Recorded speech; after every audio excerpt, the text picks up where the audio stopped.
Miss হবে না আপনার পছন্দের টিভি শো। দেখুন জি5 অ্যাপে একদম ফ্রি। একটা কথা শুনে রাখো ধানসিঁড়ি, অয়ন না আমার একমাত্র ছিল। আর ও জন্মাবার পর থেকে না ওর চলার পথে না আমি শুধুমাত্র ফুল বিছিয়ে রেখেছি। এখন সেই পথে যদি কেউ কাঁটা বেছাতে আসে, আমি কি করি বলো তো? তাকেই উপরে সরিয়ে ফেলে দিই, ঠিক যেমনটা তুমি করছো। আপনি এইভাবে কথা কইতাছেন কেন? ধমকাইতেছেন ময়না রে? ময়না তো আগ বাড়াইয়া কোনো ক্ষতি করে নাই অয়নের। আগ বাড়িয়ে ক্ষতি করুক আর নাই করুক, ক্ষতি তো করছে। আর এর জন্য যদি অয়নকে কলেজ থেকে বার করে দেয়, বাইর কইরা দেওয়ানি উচিত।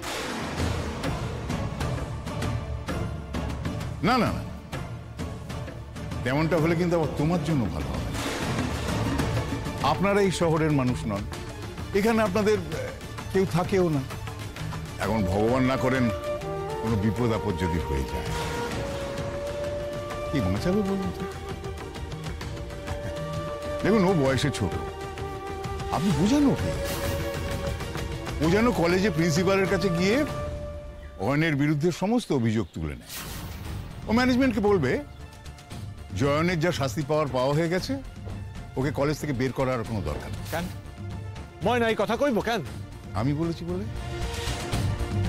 আগে না আমার আপনার লাগা খুব দুঃখ হইতো জানেন, তখন তো আমি আপনারই চিনতাম না। অয়ন যখন এই কুকর্মগুলো করতেছিল, তখন আমি না মাঝে মধ্যেই ভাবতাম যে ওর বাসার লোকে এসব জানতে পারলে, ওর মা বাবা এসব জানতে পারলে কি ভাববো, কত কষ্ট পাইবো হেরা। এর মা বাবা কত কষ্ট করে হেরে ডাক্তারি লেখাপড়া করতে পাঠাইছে, আর হে সব কাম করতেছে। একবারও হের মা বাবার কথা মনে হইল না। অহন না আমার অয়নের লাগা খারাপ লাগতেছে, কারণ আমি তো অহন বুঝতে পারতেছি এই যে হে এই কাম খান করছে, এটাতে ও যতখানি দায় না, তার থেকেও বেশি দায় আপনি। কারণ এই কথাখান আইজ তো আমার কাছে পরিষ্কার হইয়া গেল যে আপনি এইরকম, হের লাগা অয়ন ওই রকম। ধমকাইয়া কোনো লাভ হইব না। আপনি আমারে ধমকাইতেছেন তাই না? আপনি যদি ভালোভাবে কইতেন না, আমি তাও ভাইবা দেখতাম, কিন্তু আপনি আমারে ধমকাইতেছেন।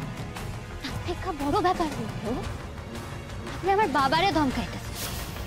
আপনি যা পারেন করেন, কারণ আমি এখন কথা মানি জানেন তো, হকগোল দেশে হকগোল সময় ন্যায়েরই জিত হয়। তাহলে তুমি তোমার অভিযোগ তুলে নেবে না? না, আমি তো লইব না। ফল কিন্তু ভালো হবে। দেখেন, আমি না গীতা খান পড়ছি, আমি যা কর্ম সেটা তো আমি কইরা যাবো, আমি তো ফল লইয়া ভাবুম না। আমার কর্ম তো আমি করুম, ফল যা হওয়ার সেটাই হইব। ধানসিঁড়ি, আমার কথা শোনো। আচ্ছা, ও তো বয়সে ছোট, আপনি বোঝান না ওকে। মুখ বদলাইতেছেন? দেখেন, মুখোশ পইরা কোনো লাভ হইব না, কারণ আমরা আপনার সত্য মুখখান দেখা লইছি। এটাই তাহলে তোমার শেষ কথা, তাই তো? হ্যাঁ।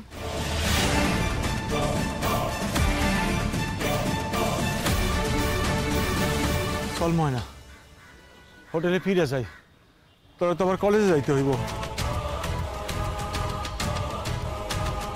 ময়না, হোটেলে যাবো না বাবা, আগে অন্য কোথাও যাবো, তারপর কলেজ। কোথায় যাবি অন? থানায়।